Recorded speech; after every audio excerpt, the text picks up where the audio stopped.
여기서 오늘 제일 중요한 이 키포인트 그 메시지가 있습니다. 귀질이 17절인데 기록된 바 내가 너를 많은 민족의 조상으로 세웠다. 그 누구를? 아브라함이죠. 예. 그리고 그의 믿은 바, 아브라함이 믿은 바 하나님은 죽은 자를 살리시며 없는 것을 있는 것 같이 부르시는 이시니라. 이겁니다. 예.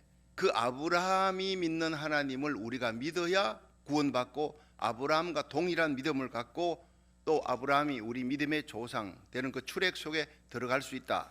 아브라함은 믿음의 조상이다. 아브라함의 믿음 없이는 천국 갈 수 없다 이 말입니다. 믿음의 조상이라니까.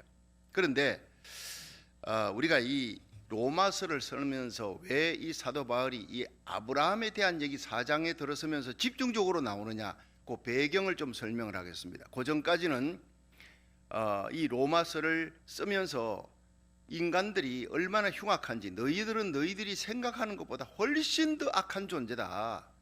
그저 죄인이 아니라 너희들은 완전 먹장 같은 죄를 많이 지었습니다. 아니라 너희들은 완전히 죄악의 덩어리다. 이 바울이 자기 자신에게 절망해 봤거든요. 이 바울은요, 도덕적으로는요, 나 같은 사람 나와봐라 그래. 율법으로는 흠이 없다. 나는 왕손이다. 난 랍비 중에 랍비고 베냐민 지파야. 바리새인 중에 바리새인. 자, 바리새인도 율법을 지켜서 구원을 하는 그런 사람들의 부류 중에도 나는 바리새인이라는, 자기는요 도덕적으로는 최고라는 거예요. 지금까지 그렇게 살았고, 그런데 그 교만이 예수님 만나면서 무너져 버린 거예요. 근데 내가 나 자신이 정말 율법으로는 흠이 없다 했는데 하나님의 그 법 아래, 율법 아래 진짜 하나님의 비달이 들어가 보니까 나는 완전히 벌레맛도 못한 죄인이다. 정말 흉악한 죄인이다.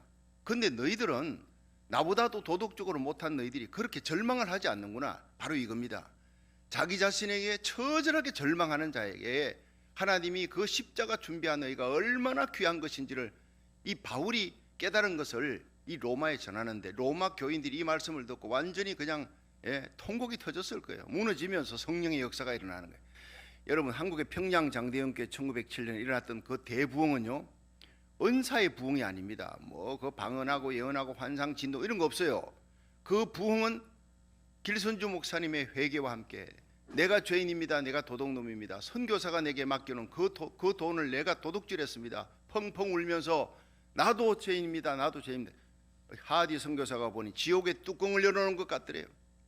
그 고운 옷을 입고 앉아있는 모든 성도들이 나도 죄인이다 막 통곡을 하는데 일주일 동안 부흥회가 연장이 됐습니다. 그리고 그것은 회개의 연장입니다. 그러면서 이 한국에 성령의 불이 떨어진 거예요. 기독교 100년에 1000만 명이 육박하는 이 기독교 역사의 최고의 부흥의 역사가, 순수한 부흥의 역사가, 회개의 역사가. 여러분, 사도행전 2장에 성령이 임했을 때 3000명이 어떻게 해요? 어찌할 거가 터져 나오잖아요. 그게 터져 나와야 되는 거예요. 내 의와 내 선행으로는, 나는 내 공로로는 절대로 구원받을 수 없다. 내가 이렇게 흉악한 존재라니. 그 예수님이 나 때문에 십자가에 돌아가셨다. 베드로가 전할 때 어찌할 거가 터져 나오는. 그럴 때 너희가 회개하여 예수를 주로 믿으라. 죄 사함을 받으라. 세례를 받으라. 지금 성령을 선물로 받을 것이다. 이 메시지가 나오는 거예요. 죄 사함 전에 어찌할 거가 터져 나오는, 그게 바로 로마서 1장부터 3장까지 이 사도 바울의 메시지가 막 선포되면서 의인은 없는 날이 아무도 없다. 모든 사람이 하나님의 영광에서 떠났다. 이 선포가 떨어지는데 그 앞에서 절망하는 거예요. 그런데 여기 하나님의 의가 나타났다. 모든 사람이 죄를 범하였으며 하나님의 영광에서 떠났는데 그리스도 예수 안에 있는 구속으로 말미암아 하나님의 은혜로 값없이 의롭다 하심을 얻은 자 되었느니라. 자, 여기에 하나님의 은혜, 여기에 구속, 그리고 이것을 그냥 받아들이는 믿음, 이 세 가지 단어가 3장에 쏟아져 나오면서 4장으로 들어갑니다. 이 4장이 아브라함 얘기가 나오고, 왜 아브라함 얘기가 나오느냐? 로마 교회 안에 이게 심각한 문제가 되어 있기 때문에 그 배경을 여러분이 알아야 합니다. 로마서는 제가 처음에 서유에 로마서 시작할 때 AD 57년경에 이 바울이 3차 전도 여행할 때 겨울에 고린도에 도착했는데, 그 고린도에서 석 달을 머물면서 그가 그 로마에 편지를 쓴 거예요. 그 베베 집사를 통해서 전달했는데, AD 49년, 기원 후 49년 클라우디오 로마 황제가 로마에 있는 유대인을 전부 다 추방 명령을 시켰어요. 그때 추방 명령 때문에 로마를 떠나온 사람이, 고린도에 온 사람이 누구죠? 예, 바로 유명한 브리스길라 아굴라 부부입니다. 그 로마를 떠나서 클라우디아 황제 때 추방령, 유대인들은 다 떠나라. 그래가지고 떠나가지고 와서 거기서 장막업을 하다가 바울을 만나서 일생 바울의 조력자가 되고 동력자가 됐죠. 자, 기원후 49년경에 클라우디오 로마 황제가 유대인을 떠나라. 왜 그렇게 떠나라고 했느냐 하면요, 이 로마 안에 당시에 오순절에 성령 받고 로마에서 왔던 그 신자들이, 그들이 은혜 받고 돌아가서 로마 교회를 세웠어요. 로마 교회가 막 불어납니다. 이 베드로가 순교할 그 당시만 해도 2만 명이 넘었다. 그러니까 요세푸스 역사가 기록하는데 그보다 훨씬 더 많았을 거예요. 그런데 그들과 이 유대인들과 유대적 크리스찬들하고 사이에서 싸움이 붙은 거예요. 예, 같은 유대인인데 너희들이 십자가에 달린 예수 그리스도를 구주로 믿느냐? 유대인들이 막 그냥 그들을 갖다가 테러하고, 지금도 그래요. 메시아닉 주라고, 예수 믿는 유대인이 메시아닉 주라 그러는데 그들을 지금 있는 정통 유대인들은 얼마나 미워하는지 몰라요. 이방인보다 더 미워하는 거예요. 자, 그러니 이런 싸움들이 계속 로마 곳곳에서 일어나기 때문에 이 유대인들 미운 거예요, 클라우디오 황제가. 그러나 유대인들은 금융업을 잡고 있고 장사에는 귀재 천재들입니다. 고민하다가 그래도 이 안정을 위해 곳곳에 이 유대인들하고 유대적 크리스찬들 계속 갈등이 일어나는, 주로 유대인들이 공격을 하니까 그래서 그들을 추방 명령을 내려버린 거예요. 그 이유가. 자, 그렇다가 5년이 지나서 기원후 54년경에 네로 황제가 등극을 합니다. 클라우디오 황제가 죽고, 그러면서 이 유대인들이 참 장사는 잘하고 이 모든 경제를 회복시키는데 도움이 되겠다 해서 유대인들 다시 복귀 명령을 내려서 유대인들이 다시 돌아옵니다. 자, 돌아오면서 로마 교회 안에 유대인들이, 유대적 크리스찬들 그리고 헬라적 크리스찬들, 이 사람들이 섞이는 거예요. 그런데 로마인이지만 그 문화는 헬라 문화입니다. 그래서 바울이 이것은 유대인에게, 첫째는 유대인에게 또 헬라인에게로다, 이런 얘기가 자꾸 나오는 것은 유대인과 이방인들이 함께 섞여 있는 로마 교회 안에 갈등이 없어지기를 원하는 거예요. 예. 그것도 왜냐하면요, 예수 그리스도를 구주로 믿음으로 구원받는다, 하나님의 준비한 의다, 인간의 선행 이런 거 내세우지 말라. 그런데 유대적 크리스찬들이 예수 믿고 난 다음에 그래도 구약의 율법은 지켜야지요. 예수님도 할례 받았지 않습니까? 어릴 때부터 예수님 율법을 다 지켰고 예수님 율법의 완성인데, 그렇게 설득하면서 할례도 받게 하고 그리고 또 선행도 하고 예수를 믿고 구원받지만 거기에다가 선행도 해야 되지요, 예수 믿는 사람들이. 그리고 할례도 받고 또 율법도 지키고, 얼마나 귀한, 이걸 유대적 크리스찬들이 자꾸 요구를 하니까 여기에 헬라적 크리스찬들이 고민을 하는 거예요. 그 갈등이 교회 안에 생긴 거예요, 로마 교회. 그래서 사도 바울이 복음과 함께 이 문제를 해결하기 위해서 4장을 집중적으로 아브라함, 그래 유대인들 너희들을 그렇게 귀히 여기는 아브라함 한번 보자. 율법으로 구원받았냐? 아니다. 할례로 구원받았냐? 아니다. 아브라함이 선행으로 구원받았느냐? 아니다. 이 얘기를 집중하고 있는 것이 바로 4장입니다. 이해하시겠죠? 예. 4장 1절부터 8절까지가 행위로, 선행으로 절대 구원받지 못한다. 예. 그리고 4장 9절부터 12절까지는 할례를 통해서 절대 구원받지 못한다. 4장 13절부터 17절까지 율법으로, 율법을 지킨다고 절대 구원받는 것이 아니다. 율법은 그냥 거울이요 청진기를 따릅니다.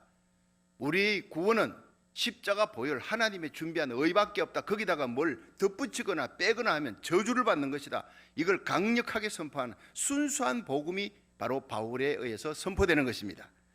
자, 그래서 이 바울이 두 사람의 예를 듭니다. 너희 유대인들이 그렇게 좋아하고 귀히 여기는 아브라함 그리고 다윗, 이 아브라함하고 다윗하면 그 사람들 껍벅 죽습니다. 아브라함, 다윗 두 사람이 구원을 얻었는데 선행으로 얻었느냐? 아니다.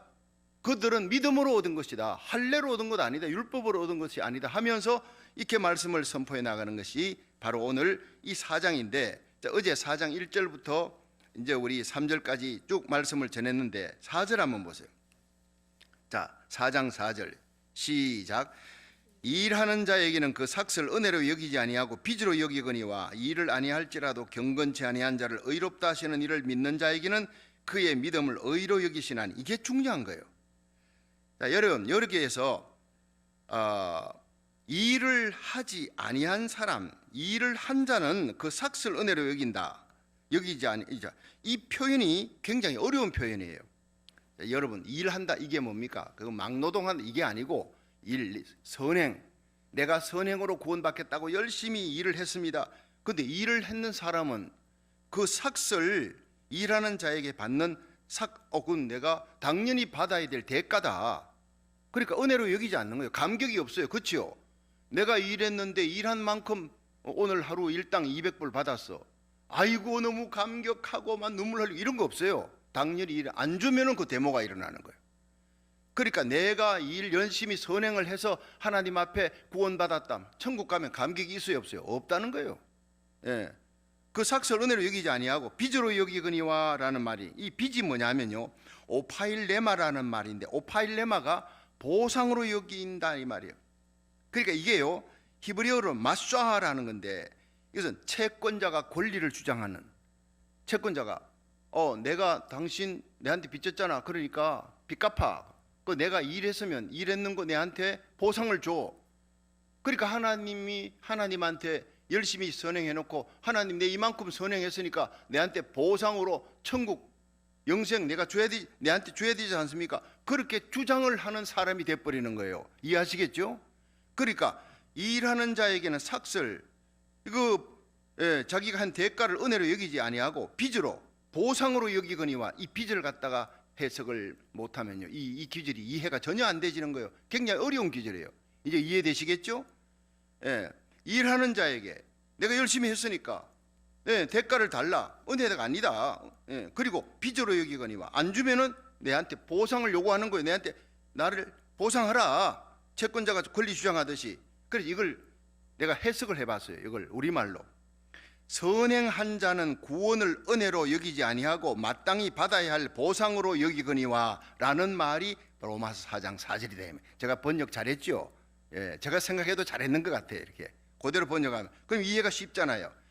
그러니까 행위, 선행을 주장하는 공로주의가 얼마나 위험하냐.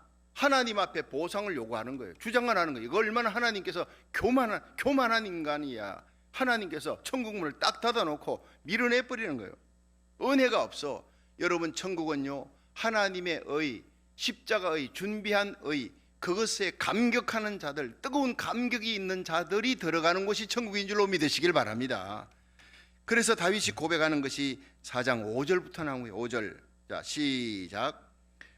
이 일을 아니할지라도 경건치 아니한 자를 의롭다 하시는 이를 믿는 자에게는 그의 믿음을 의로 여기시나니, 일한 것이 없이 하나님께 의로 여기심을 받는 사람의 행복에 대하여 다윗의 말한 바 불법 7절이에요. 그 불법을 사하심을 받고 그 죄를 가리우심을 받는 자는 복이 있고 주께서 그 죄를 인정치 아니하실 사람은 복이 있도다 함과 같으니라. 자, 여기에 이 다윗의 고백은요, 일을 했는데, 내가 선행을 하지도 않았는데, 경건치도 아니했는데 하나님이 나를 의롭다고 그렇게 불러줘.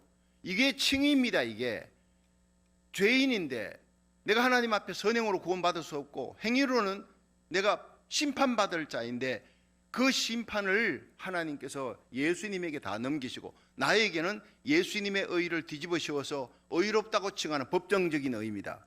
죄인에게 너 의롭다, 죄 없다, 무죄, 사죄에서 무죄, 무죄에서 하나님의 자녀로, 그렇게 완전히 신분까지 바꿔버리는 거예요. 그래서 이런 사람의 행복에 대해서 얼마나 행복하냐. 불법의 사하심을 받고 그 죄를 가리움을 받는 자는 복이 있다. 여러분, 다윗이 우리아의 아내 밧세바를 범했지요. 간음죄에다가 그걸 덮으려고 우리아를 갖다가 죽였지요. 거기다가 교만죄 말년에 또 인구 개수하면서. 다윗은요, 행위로 구원받을 수 없는 거예요. 자기 일생을 돌아보니까 하나님이 내 죄를 가리워줬어. 내 눈물을 보시고 용서해 주시고 덮어주었어. 그 죄의 가리움을 받는 자는 복이 있다. 이것이 다윗에게는 감격으로 터져 나오는 거예요. 다윗이 행위로 구원받은 거 아니다. 그걸 고백하는. 저는 어릴 때부터 우리 아버지가 가정 예배 드릴 때마다 이 로마서 4장 이 7절 불법의 사하심을 받고 죄의 가리움을 받는 자는 복이 있도다, 이걸 얘기를 하시는 거예요. 지금 돌이켜보니 우리 아버지 참 이 복음의 진수를 깨달으신 분이에요. 예. 여러분, 탕자의 비유 있죠. 누가복음 15장. 탕자가 아버지 집에 있을 때는 자기 의를 드러냅니다. 아버지 나에게 주세요. 나에게 재산 주세요. 막 요구하다가 재산 잔뜩 자기 거 받아가지고 나갔다가 완전히 쫄딱 망하고 창기하고 다 먹어버리고 죄를 짓고 이제 돼지우리 옆에서 쥐염 열매라도 주는 자가 없어. 돼지가 먹는 먹이도 주는 자가 없이 완전히 절망에 빠져버린 죽게 생겼어요. 그때 내가 여기서 줄여 죽는구나. 여기 이것이 우리가 터져 나와야 돼요. 나는 이 자리에 있다가 난 죽겠구나. 이제 난 저주받았어. 그러나 아버지 집이 생각나는 거예요. 예, 아버지 집에는 품꾼도 나보다 낫다. 일꾼도. 거기는 풍성한 것이 많은데 나는 여기서 아버지 떠나서 여기 와서 줄여 죽는구나. 이에 일어나 아버지께, 내가 이제 아버지께 가서 아들이 아니라 품꾼의 일꾼의 하나로, 종으로 하나로 써달라고 내가 빌어야지. 그러고 일어나 아버지께로 갑니다. 아버지 사랑을 믿고 갑니다. 이것이 믿음이라는 거예요. 그렇게 해서 갔을 때 아버지가 어떻게 해요? 야 이놈아, 나갈 때는 언제고 이제 거짓골이 돼서 돌아와서 먹고 살겠다, 이게 아니었어요. 아들이 멀리서 오는데 상거가 아직도 멀어요. 근데 아버지가 달려가는 거예요. 예. 들판에 있는 종들이, 저기 도련님인 줄, 예, 도저히 상상을 못하는 일이 벌어집니다. 거짓골로 웬 상거지가 집안에 이게 들어오는데 동구밖에 오는데 아버지가 막 달려가는 거예요. 집 주인이 달려가는 걸 보고 종들이 놀랐을 거예요. 그 아들을 끌어안는데 아버지, 나는 아버지 아들이 아니에요. 죽게 생겼어요. 그래서 아버지, 내가 부끄러움을 무릅쓰고 아버지 앞에 왔습니다. 살려주세요. 품꾼 하나로 써달라고. 부끄러움을 무릅쓰고 나가는 것이, 아버지 사랑을 믿고 나가는 것이 바로 믿음인 줄로 믿으시길 바랍니다. 우리의 죄악으로는요, 우리는 부끄럽고 수치당할, 영원한 수치 정도가 아니라 영원한 저주받을, 심판받을 죄값으로 지옥 갈 인생이라 어찌할 거가 터져 나와야 돼. 그러나 그렇게 죽어버리면 아버지가 얼마나 슬프겠어요. 그러나 아버지 사랑 믿고 종으로는 받아줄 것이다 믿고 갔는데, 아들아 입을 맞추고 and kissed him very much. 입을 맞추고 또 맞추면서 말하지 말라. 네가 나에게 돌아온 것이 나의 기쁨이다. 그러면서 이 아들을 위해 좋은 송아지를 잡아라, 좋은 옷을 입혀라, 신발을 신겨라, 가락지를 끼워라, 온갖 좋은 은사를 주고 아들의 지위 회복시켜주는 거예요. 종은 무슨 종, 너는 여전히 내 아들이다. 자, 그때부터 살아가는 이 탕자의 삶이 어떤 삶이겠습니까? 불평했겠어요? 예, 전혀 할 수가 없죠. 그저 감격. 예. 죽을 때까지 아버지를 잘 모시는 효자가 됐을 겁니다. 이것이 우리 예수 믿는 자의 모습이어야 될 줄로 믿으시길 바랍니다. 죽게 된 우리를, 십자가 하나님이 준비한 의를 그대로 받아들이고 아버지 집에 와서 신앙생활 하는데, 내가 누군데 내세우면 안 되는 공로주의가 되면 제일 위험한 거예요. 예, 제가 어제 그랬잖아요. 모든 죄를 하나님이 손가락으로 다스리되 공로주의, 교만, 하나님이 두 팔 걷어붙이고 그 사람을 완전히 멸하려고 작정하는, 하나님이 제일 무서워, 제일 미워하는 게 바로 교만. 우리가 일생 제일 두려워하는 게 바로 예수 믿고 공로주의, 선행주의, 교만주의, 이것에 빠질까 두려워해야 돼요. 여러분, 집안에 있는 탕자가 누굽니까? 맏아들이잖아요. 아버지가 그냥 동생한테 잘해주고 막, 아니 저놈이 창기하고 다 먹어버리고 자기 재산 갖고 왔는데, 아니 저는 거짓골로 대들었는데 쫓아내버리지, 거기다가 옷을 줘, 저렇게 잘해줘, 염소까지 잡아, 나한테는 안 해주고. 자, 집안에 있으면서 불평 원망합니다. 죄는 짓지 않았습니다. 이게 바로 뭡니까? 바리새인들입니다. 유대인들입니다. 그걸 전부 비유로 얘기하는 거예요. 집안에 있지만 여전히 불평 원망합니다. 오늘도 교회 안에 여러분 맏아들 신자가 있어요. 교만한 신자가 있어요. 자기 자신에게 처절히 무너져 내리지 아니한, 내가 얼마나 큰 죄인인가, 나가봐야, 다 망해봐야 하나 아버지의 사랑을 깨닫고 돌아와 감격이 터지는 거예요. 집안에 있으면서 죄를 안 지어서. 여러분, 교회 안에 제일 무서운 사람이 누구냐? 난 다른 사람보다 의롭게 살았고 깨끗하게 살았는데, 이것이요 그 사람에게 하나님께로부터 가장 멀리 떨어지게 만드는, 처절하게 탕자처럼 차라리 되어버려. 예, 죄 짓고 완전히 무너져 버려야 돼. 그래서 예수님 주위에 재리 창계 죄인들이, 이들이 먼저 천국에서 가장 나의 가까운 자리에 있을 것이다. 자기 의의를 주장하는 바리새인들, 사두개인들, 율법학자들, 서기관들, 너희들은 천국에 들어올 수도 없을 것이다. 너희 의의가 서기관과 바리새인의 의의보다 낫지 못하면 결단코 천국 들어올 수가 없다. 이 예수님의 메시지가 탕자의 비유를 들으면서 여러분 이해가 돼야, 로마서를 들으면서 깨달아져야 해. 우리 자신에 대해서 완전히 절망해버려야, 내가 탕자구나 깨달아져야 그 다음에 아버지 은혜의 품속에서 예배 드릴 때, 하나님 교회 몸된 교회 봉사하고 충성할 때 그저 감격, 그저 감사. 억울한 일이 있어도 주님 십자가 생각하면 나는 아무것도 아니야, 그저 감사하며 살아가는 충성하는 저와 여러분이 되기를 주의 이름으로 축원합니다. 여러분, 다윗의 감사, 그 죄의 가리움을 받았잖아요. 여기다가 아브라함의 얘기가 또 나오는 겁니다. 자, 이 아브라함의 얘기가 이제 9절이에요. 9절 시작. 그런즉 이 행복이 할례자에게도 또요, 할례자에게는요, 또 혹 무할례자에게도요, 대저 우리가 말하기를 아브라함에게는 그 믿음을 의로 여기셨다 하노라. 언제요? 아브라함이 창세기 15장 6절에 어제 말씀드렸죠. 85세, 75세 갈대아우로 떠났는데 가나안 땅에 와가지고 이미 10년 지나서 85세가 됐는데 아들이 없는 거예요. 절망하는 거예요. 그런데 하나님께서 나타나셔서 나는 너의 방패다 아브라함은 날 믿으라 하니까 삐져버렸어요. 하나님 10년 지났는데 뭐 하늘의 별 같고 땅의 모래 같은 자식 주겠다는데 한 명 자식도 지금 없어요, 내한테는. 그리고 내 아내는 벌써 늙어가고 아기 생산할 능력도 지금 없어지고 이러는데 하나님이 내한테 뭐 약속했는 건 뭐 이런 건 뭐가 있습니까? 그래, 하나님 난 이제 털렸고 요 다메섹 엘리에셀 이 청직 이 사람에게 내가 물려줄 거예요. 내 종 중에 하나를. 나중에 또 이스마엘 낳잖아요. 이 하나님 믿지 못하고 하갈의 몸에서 이스라엘 하는데 하나님 이스마엘이나 잘 되기 원합니다. 자꾸 이렇게 의심하는 아브라함이 의심 많이 했습니다. 그리고 자기를 보고 자기 부인을 보니까 나중에는 90세가 넘어가는데 뭐 경수가 다 끊어졌는데 또 이제 하나님께서 천사를 보내가지고 야, 너가 기한이 차니까 아들을 줄 것이다. 아브라함도 웃었고 사라도 웃었고 그들이 의심했지요. 못 믿었지요. 그런데 성경은요, 그들의 믿음이 약해지지 아니하고 이렇게 얘기를 하고 있는 거예요. 난 이 기절 때문에요, 참 고민 많이 했습니다. 분명히 그들은 웃었고 아이고 이 내 몸을 보니 나와 내 아내가 어떻게 아이를 가질 수 있는 몸이냐 속으로 웃었다고요. 그들이 하나님을 못 믿었다고요. 의심하는 정도가 아니었다고. 그런데 하나님께서 그들이 믿음이 약해지지 아니했다 이렇게 표현하는 것은 하나님이 그들이 의심할 때마다 찾아왔더라고요. 성경을 보니까 힘들고 어렵고 의심할 때마다 아니다, 네 몸에서 다메섹 엘리에셀 아니야, 이스마엘 아니야, 이 사라의 몸에서 아브라함아 너의 씨를 통해서 사라의 몸에서 나는 아들이라야 참 이스라엘이다. 하늘나라 유업을 받게 될 것이다. 할례 아니야. 할례 받은 자 구원 못 받는 거야. 율법으로 아니다. 믿음으로 구원받는 것이다. 이걸 설명하기 위해서 아브라함아 이리 나와봐, 나와봐. 이렇게 장막 밖에 하늘의 별들이 총총 떠 있는데 그 수억의 별들 놓고 네 자손이 하늘의 별같이 되리라 하니까 그래요. 저 하늘의 별을 만드신 전능자가 나에게 말씀하시면 나는 그걸 믿겠습니다 하고 아브라함이 믿으니 여호와가 이를 그의 의로 여기셨더라 이렇게 얘기합니다.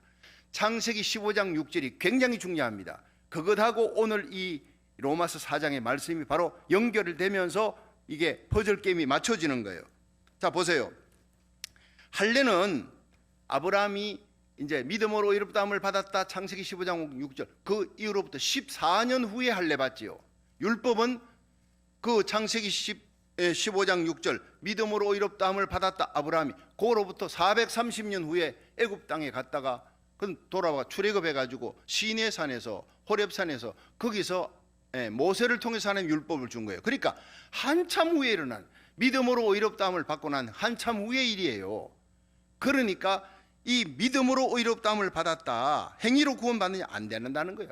바로에게 가면서 바로에게 자기 부인 바락과 아비멜렉 그랄 왕 아비멜렉에게 20장에 또 한 번 팔아먹고 창세기 16장 하갈을 통해서 이스마엘 낳고 이 모든 것들은 불신앙 불순종 행위로 구원받을 수 있는 게 아브라함이 아니라는 거예요. 어제 집중적으로 설명했지요. 자 그러니까 이것을 통해서 너희들 봐라, 아브라함 그들이 행위로 구원받느냐? No. 다윗 행위로 구원받느냐? 아니다. 그들은 선행으로 율법으로 할례로 구원받을 수 없다는 것을 알았던 사람. 그런데 너희들이 아브라함의 후손이라 하면서 뭔 선행으로 구원받겠다, 그리고 할례로 구원받겠다, 거기다가 로마 교회 안에서 너희들이 들어가지고 율법을 지켜라, 할례를 해야 된다, 이게 무슨 얘기냐? 그러면서 공격하면서 오직 하나님이 준비한 십자가 의밖에 없느니라. 할렐루야. 이것이 오늘 4장의 얘기입니다. 자 그러면서 로마서 4장 16절 한번 보세요. 16절. 여러분 나머지는 쭉 읽어보시면 다 알아요. 9절부터 15절까지 읽어보시면 다 할례로 구원받는 것이 아니다, 이 얘기를 지금 하는 거예요. 자, 16절 보세요. 시작. 그러므로 후사가 되는 이것이 은혜에 속하기 위하여 믿음으로 되나니 이는 그 약속을 그 모든 후손에게 굳게 하려 하심이라. 율법에 속한 자에게뿐 아니라 아브라함의 믿음에 속한 자에게도니 아브라함은 하나님 앞에서 우리 모든 사람의 조상이라. 자, 이게요, 이 번역이 어렵게 써놨어요. 번역이, 로마서는 번역을 어렵게 했는데 지금 제가 처음부터 쉽게 설명을 하니까 여러분들이 얼마나 재밌습니까? 로마서가 이 16절도 마찬가지. 그러므로 후사가 되는 이것이 은혜에 속하기 위해. 이게 뭔 얘기냐? 이 후사라는 말이요, 약속의 땅, 가나안 땅, 이것을 유업으로 받는 것을 후사라 그럽니다. 아브라함도 그 후사가 되고 아브라함의 후손이라는 너희들도 그 후사가 되어 약속의 땅을 유업으로 받을 수 있느냐? 그것은 아브라함의 믿음을 가지고 있어야 된다. 아브라함이 믿음으로 의롭다함을 받고 믿음으로 약속의 땅을 유업으로 받는 후사가 되었는데, 너희들도 아브라함의 후손이라면 아브라함의 믿음을 가져야 돼. 아브라함의 후손이라고 할례 받았다, 율법 지켰다, 유대인으로 태어났다, 그래서 구원받는 거 아니야, 이 얘기를 하고 있는 겁니다. 자, 그러면서 17절 보세요. 아브라함 믿음 어떤 믿음이냐? 17절 시작. 기록된 바 내가 너를 많은 민족의 조상으로 세웠다 하심과 같으니 그의 믿은 바 하나님, 아브라함의 믿은 하나님, 그것은 하나님은 어떤 하나님을 믿었느냐? 죽은 자를 살리시며 없는 것을 있는 것 같이 부르시는 이시니라. 아멘. 여기에서요, 뷰포인트, 핵심 단어가 바로 이 17절, 4장에는요 17절이 제일 중요한 거예요. 아브라함이 믿음으로 구원받았는데 아브라함의 믿음을 너희들도 가지지 못하면 너희들은 구원 못 받는다, 이 얘기예요. 근데 아브라함의 믿음이 뭐냐? 첫째, 바랄 수 없는 것을 바랐다. 둘째, 믿을 수 없을 때 믿었다. 죽은 자를 살리시는 하나님이다, 이것을 아브라함이 믿었다는 거예요. 자, 여러분, 여기에서 그 뒤에 보면요 18절 한번 보세요. 아브라함이 바랄 수 없는 중에 바라고 믿었으니 이는 내 후손이 이 같으리라 하신 말씀대로 많은 민족의 조상이 되게 하려 하심이니라. 그 예가 19절에 백세가 그가 백세나 되어 자기 몸에 죽은 것 같음과 사라의 태에 죽은 것 같음을 알고도 믿음이 약하여지지 아니하고 믿음이 없어 하나님의 약속을 의심치 않고 믿음에 견고하여 져서 하나님께 영광을 돌리며 약속하신 그것을 또한 능히 이루실 줄을 확신하였으니 그러므로 이것을 저에게 의로 여기셨느니라. 아멘. 여러분, 여기에서 18절부터 22절까지, 요 18절부터 22절까지가 아브라함의 믿음이 이 믿음이다, 요 믿음을 너희도 가져야 된다, 이 얘기를 하고 있어요. 자, 여러분 이래 한번 보세요. 창세기 15장 6절에 85세 됐을 때 하나님께서 아브라함을 찾아오셔서 아브라함아, 장막 밖에 가서 하늘의 별을 보고 자, 너희 후손이 이같으리라. 아브라함이 이것을, 이 하나님 여호와를 믿음에, 여러분 뭘 믿었대요? 아브라함이 하늘의 별을 창조하신 하나님, 그리고 하늘의 별같이 내 후손들이 많게 하리. 지금 자식이 없어요. 아무것도 없어, 무자한데. 그런데 너는 딴 생각하지 마라. 다메섹 엘리에셀 생각하지 마. 오직 너의 몸에, 사라의 몸에서 나는 자식이 하늘의 별같이 많을 것이다 라고 하니까 그 말씀하신 전능자 하나님을 믿었다는 거예요. 여러분, 그래서 우리가 사도신경 고백이 중요합니다. 시작. 전능하사 천지를 만드신 하나님 아버지를 내가 믿사오며. 여러분, 그 믿음이 아브라함의 믿음이에요. 그 믿음이 두 개로 나타나요. 사라의 태가 이미 아기가 날 때는요, 아브라함이 99세, 사라가 89세, 그때 잉태한 거예요. 그때 89세, 경수가 다 끊어져서 이거는 여자의 몸으로는 아기 낳을 수가 없는 거예요. 임파서블, 불가능한 거예요. 바랄 수 없는 거예요. 성녀가 됐는데, 그런데 하나님은 죽은 자를 살리시며 없는 것을 있는 것 같게 하시는 사라의 죽은 태, 경수가 끊어져. 그럼에도 불구하고 거기에서 아들을 준다니까 아멘하고 믿었더니 아브라함 100세, 사라 90세, 마침내 아이가 태어났다. 그때까지요, 끝없는 아브라함의 의심이 나옵니다. 그래 결국에는 아멘 해놔놓고 창세기 15장 6절에 해놔고 16장에 아무래도 여보 저기 우리 몸은 안 될 것 같아. 내가 아무리 생각해도 나는 경수가 끊어지고 하니까 저기 하갈을 통해서 내 몸 좀 젊잖아. 당신 하갈과 동침해서 아이를 낳으면 우리가 입양하면 됐잖아. 이렇게 속닥속닥 하는데 또 넘어가는 거예요, 아브라함이. 예, 그래서 결국 이스마엘을 낳았죠. 여러분, 이게 불신앙이잖아요. 하나님이 15장에 그렇게 얘기했는데 16장에 또 꽝 하고 넘어지는 거예요. 또 17장에 99세에 나타나신 하나님, 할례 행하라, 기한이 차면 너에게 아들을 줄 것이다. 18장에 마물의 상술에 아들의 약속을 또 합니다. 자, 그리고는 20장에 그랄랑 아비멜렉의 사건이 일어나잖아요. 그랄랑 아비멜렉에게 그 이사 가가지고 이민 갔어요. 가뭄이 들어. 그 자기 아내를 갖다가 줬어요. 누이라 해니까. 그런데 결국에는 하나님께서 그 아내를 갖다가 뺏겨버렸으면, 그랄랑 아비멜렉하고 동침하면 여러분 그 어떻게 되겠습니까? 이삭은 어떻게 태어납니까? 그런데 하나님께서 그걸 다 막아버렸어요. 다 하나님의 약속을 성취하기 위해서 아비멜렉과 동침하지 못하도록 꿈에 현몽해가지고 막아버리고, 너 선지자의 아내 건드리면 너 죽어, 너 집안 다 그냥 저주받는 거야. 놀래가지고 거기 검은 보화 6축까지 주면서 쫓아내는 거예요. 부끄러움을 당하지만 하나님께서 막아주신 거예요. 사라의 몸에서 아들을 낳을 수 있도록, 약속이 이루어질 수 있도록. 할렐루야. 막아주시는 은혜, 보호해 주시는 은혜. 코로나 팬데믹 창궐해도요, 믿음으로 1000번째로 하나님 앞에 중보기도하는 우리들, 하나님이 재앙으로부터 우리와 우리 자녀들, 우리에게 속한 자들을 지켜주고 막아주고, 시편 91편의 약속대로 하나님께서 그 기수로 덮어줄 줄로 믿으시길 바랍니다. 믿음으로 나가요. 어떤 재앙이 닥치지, 세상은요 아우성치는 날이 와도 하나님 나라 의를 위해 충성하겠다고 하면, 하나님 나라 의를 위해 충성할 때 모든 걸 더하시는 복을 누릴 수 있기를 주의 이름으로 축원합니다. 여러분, 애굽 땅의 전체가 10가지 재앙으로 고통당해도 고센 땅만큼은 흑암이 1점이라도, 이 재앙, 파리 재앙, 개구리 재앙 한 마리도 거기 고센 땅에 들어간 적이 없어요. 사람뿐 아니라 육축 동물에게도 해를 끼친 적이 없었다고요. 그 역사적인 놀라운 역사가 덴나우, 그때 하나님이 어디 계십니까? 지금도 이 재앙 속에 함께 하는 줄로 믿으시길 바랍니다. 여러분, 예배드리는 그 자리가, 가정 예배드리고 현장 예배, 온라인 예배드리는 그 자리가 영적 고센 땅이 되기를 주의 이름으로 축원합니다. 하나님께서 그렇게 아브라함, 사라 그 가정을 지켜주어서 마침내 창세기 21장에 이삭이 탄생한다. 여러분, 여기에 그냥 팡파레가 울려 퍼지는 거예요. 마침내 하나님의 약속이 25년 만에 이루어졌어요. 약속이 성취되는 거예요. 이 하나님을 아브라함이 체험했잖아요. 그리고는 아브라함이 그렇구나, 내가 하나님을 너무 작게 여겨서, 전능하신 하나님, 내 아내의 몸이 성녀가 됐는데 죽은 태에서 어떻게 아들을 낳을 수 있느냐, 그걸 믿고 난 다음에 아브라함의 믿음이 자라는 거예요. 점점 자라는 거예요. 그러면서 아브라함에게 하나님이 이삭을 바쳐라. 어떻게 합니까? 고민은 했겠지만 바치잖아요. 창세기 22장 그 사건이요, 결정적입니다.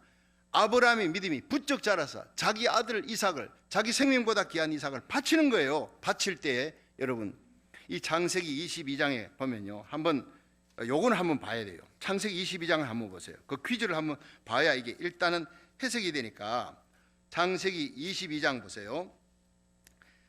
그 일 후에 하나님이 아브라함을 시험하시려고 불러 가라사대 내가 네게 지시할 땅으로 가라, 아들 이삭을 바쳐라 이러는데 5절 보세요. 5절 올라가는데 저 멀리 눈을 들어 바라보니 이제 모리아가 보이는 거예요. 창세기 22장 5절 시작. 이에 아브라함이 사환에게 이르되 너희는 나귀와 함께 여기서 기다리라, 내가 아이와 함께 저기 가서 경배하고 너희에게로 돌아오리라 하고, 여기에 히브리어 원문에 보면은요, 여기에 내가 아이와 함께 저기 가서 경배하고 아이와 함께 우리가 너희에게로 돌아오리라 라는 복수를 쓰고 있습니다. 내가 돌아오리라가 아니라, 지금 아들을 바치고 그다음 아이는 죽고 혼자 와야 되는데, 내가 아이를 갖다 아이와 함께 가서 모리아산에서 내가 바친다. 너희들 건장한 사환 둘이 올라가서 아이를 잡으려 할 때, 이 아브라함 이삭을 죽이려고 번제단에 올려놓고 할 때 옆에 있던 사환들이 말릴 것, 그 말릴 모든 환경을 전부 다 해제시켜 놓고 너희를 여기서 기다려, 방해하지 않도록. 그리고 올라갑니다. 이미 아브라함은 죽이려고 작정한 겁니다. 쇼하는 게 아닙니다. 그 마음을 하나님이 보신 거예요. 그래서 내가 가서 아이와 함께 경배하고 아이와 함께 돌아오리라. 이것이 부활신앙, 성경에 처음 나오는 부활신앙이라고 신학자들은 얘기합니다. 여러분, 아브라함의 믿음이 어떤 믿음입니까? 두 가지. 사라의 죽은 태에서 하나님이 아들 주신 것을 믿는 거예요. 믿음이 약해질 때마다 하나님이 경고케 하고 찾아오셔서 붙들어 줬어요. 이 믿음이 자라고 그 아들을 딱 주신 걸 보고, 와, 하나님 정말 전능자 하나님이네. 그래서 믿음에서 믿음으로. 로마서 1장 17절. 복음에는 하나님의 의가 나타나서 믿음에서 믿음으로 나아가나니 오직 의인은 믿음으로 말미암아 살리라. 우리가 예수 그리스도를 구주로 믿고 그리고 하나님 자녀되어 살아가며 믿음으로 기도했는데 아직 도저히 이루어질 수 없는 사건이 이루어지고 해결됐어요. 죽을 병이 살아났어요. 죽은 문제가 해결돼서 우와, 하나님 전능자네. 점점 믿음이 자라는 거예요. 이 믿음에서 더 큰 믿음으로 나갈 수 있기를 축원합니다. 아브라함의 믿음 약한 믿음이에요. 그런데 그 믿음, 의심하는 믿음, 불신앙 불순종의 믿음이 마침내 모리아 산에까지 창세기 22장에 아들을 바치는 믿음까지 나갔다고요. 여러분, 성경에 어떤 사람도 할 수 없어요. 들림받은 에녹, 그리고 하나님과 동행했던 노아도 이런 사건에 아들을 바치라 할 때 바칠 수 있는 믿음 정도는 안 됐다고요. 그래서 하나님이 아브라함을 그렇게 좋아하시는 거예요. 다윗이 불법을 지었지만 그걸 가리움을 받아서 감격으로 충성하는 거예요. 그래서 너무 감격해서 하나님 앞에 성전 바치겠다고 하니까 사무엘하 7장에 그래 됐다, 내가 성전 바치는 마음만 받으마.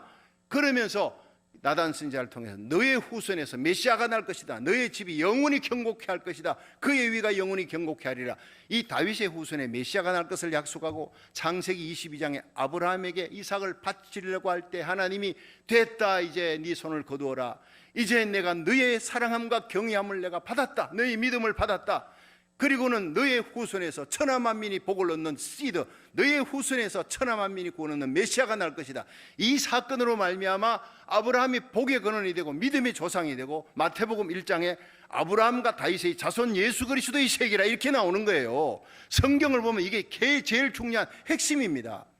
여러분, 에녹과 엘리야, 죽음을 보지 않고 올라간 에녹과 엘리야의 후손 예수 그리스도의 세계라 이렇게 하면 얼마나 영광스럽습니까? 아브라함, 다윗, 여러분 불신앙 불순종 죄를 많이 지은 사람이에요. 그러나 그 죄의 가리움을 받고 오직 믿음, 모리아의 믿음, 그리고 그 살아의 태에서, 죽은 태에서 하나님이 자식을 주신 그것을 바랄 수 없는 중에 바라고 믿었어요.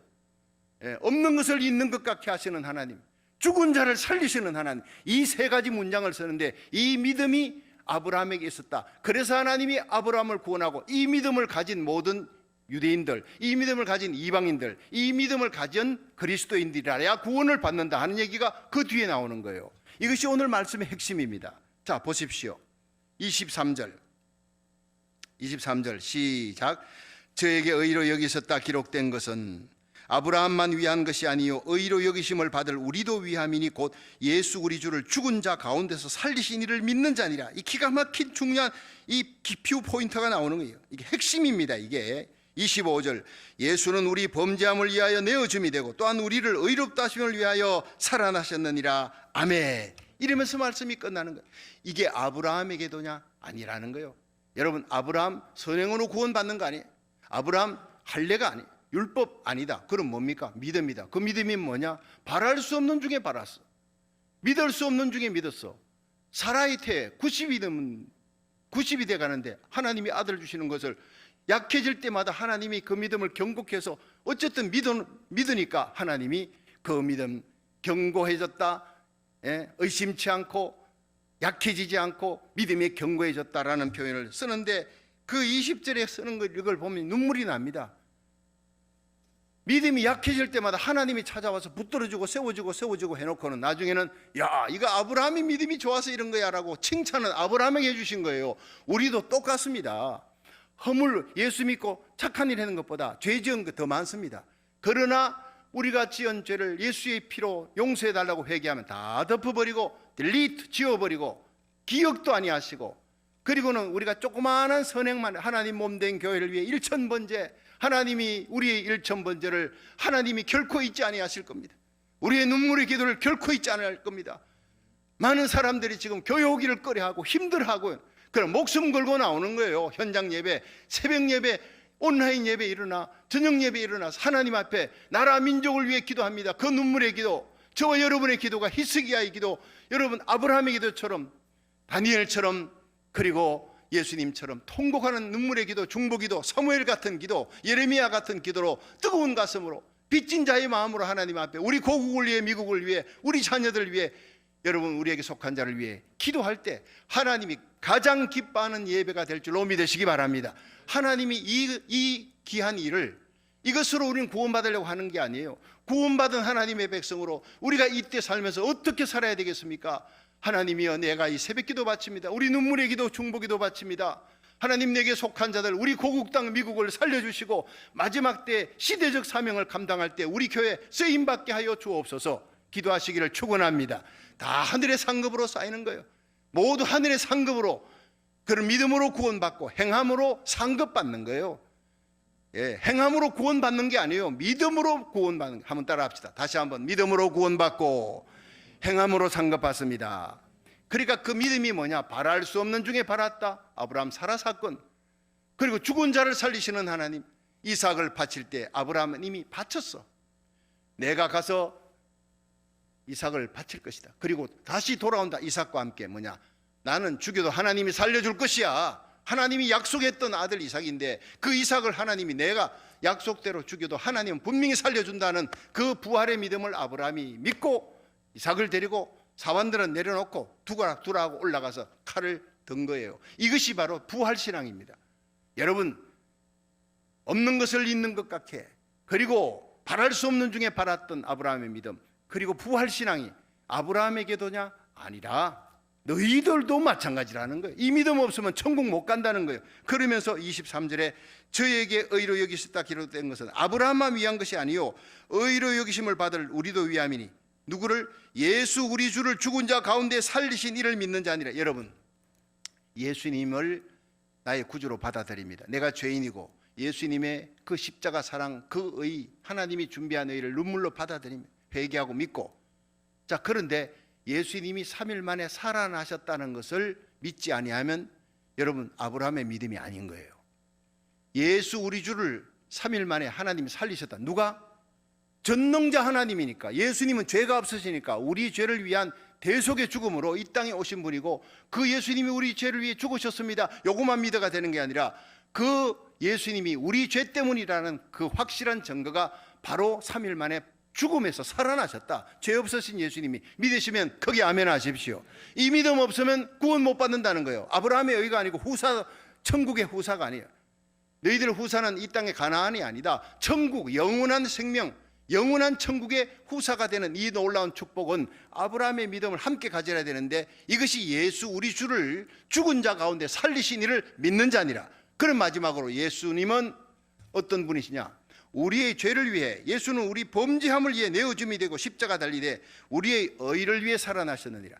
여러분, 예수님이 살아나신 것은 장차 우리의 부활의 첫 열매가 되는 줄로 믿으시기 바랍니다.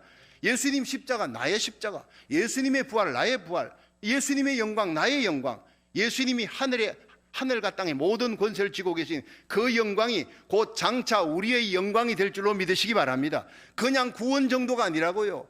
우리가 장차 임할 우리에게 있는 영광은요, 우리에게 다가올 영광은 현재 고난 당하는 우리들은 비교할 수 없는, 상상할 수 없는 어마어마한 쓰나미 같은 영광이 우리에게 다가오고 있습니다. 그러니까 이 고통과 고난의 때라 그저 감사하면서 살아가시기를 축원합니다. 제일 중요한 게요, 이 아브라함의 믿음과 우리의 믿음을 연결시키고 끝났는데, 이것이 로마서 11장이에요.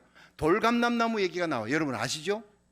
야, 아브라함이, 나 너희들 로마 교회 안에 있는 이방인들 너희들 자랑하지 마라. 유대인들도 자랑하지 말고 그 십자가 의에다가 자꾸 선행 갖다 붙이고 율법 할례 붙이고 하면 안 되는 거야. 그 저주받는 거야. 오직 하나님의 준비하신 십자가만 자랑하라 해놓고 이방인들에게 너희들 원래 버려졌던 돌감람나무인데 이스라엘 백성 참감람나무야. 그 뿌리는 아브라함인데 그 아브라함의 믿음의 뿌리의 진액을 받아갖고 잘 자라는데, 이게 예수님을 밀어내고 하나님 밀어내고 십자가 못 받고 하니까 꺾어버렸어.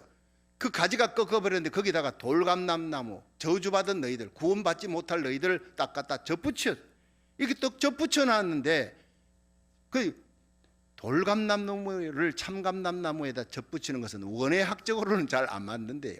나쁜 거에다, 나쁜 나무에 좋은 가지를 붙여야 되는데, 여기는 좋은 참감람나무에다 돌감람나무 우리가 접붙였어요. 근데 그 원뜻은, 의미는 뭐냐? 뿌리에서부터 오는 진액을 함께 받는다. 그래서 산다는 거예요. 자, 그럼 뿌리가 뭡니까? 참감람나무의 뿌리는 아브라함이에요. 아브라함의 뿌리 진액을 받고 이스라엘 백성들이 자랑했는데, 너희들이 진짜 자랑할 것은 믿음이다. 아브라함 믿음 없으면 구원 못 받는데 이 믿음의 진액을 이방인들이 받아서 예수 우리 주를 구주로 받아들이고 예수님을 살리신 하나님, 전능하신 하나님을 너희들이 믿었다. 구원받은 그 믿음에 꼭 붙들고 있어라. 꼭 붙어 있어라. 그 믿음 떨어지면 원가지도 아끼지 아니했은즉 너희도 아끼지 아니할 것이다. 이런 무서운 얘기를 하면서 우리가 결코 이 순수한 믿음을 끝까지 붙들고 예수님만 자랑하고 십자가만 자랑하고 주님만 사랑하고 하나님의 영광만을 위해 살아가는 저희들이 될 수 있기를 주의 이름으로 축원합니다.